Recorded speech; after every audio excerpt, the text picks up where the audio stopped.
మహత్తరమైన శక్తి ఉందని తెలుసుకొని ధ్యాన సాధన చేసి అందులో నిమిడీకృతమైన అనంత శక్తిని స్వయంగా తెలుసుకున్నవారు బ్రహ్మర్షి పితామహ పత్రిజీ. దివ్య శక్తిని చూపేది ధ్యానం, పరమతత్వము తెలుపు యోగము పత్రిజీ ధ్యానం.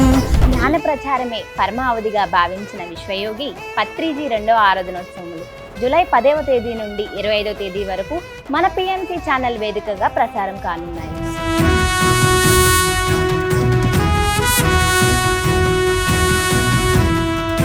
ఈ అపురూప కార్యక్రమాల్లో భాగంగా పత్రిజీ జీవితంలో మనకి తెలియని విశేషాలతో పాటు పిరమిడ్ మాస్టర్లకు పత్రిజీతో ఉన్న అనుబంధాన్ని, అనుభవాలను స్వయంగా వీక్షించే అద్భుతమైన అవకాశాన్ని నేను వినియోగించుకుంటున్నాను. మీరందరూ వినియోగించుకోవాలని కోరుకుంటున్నాను.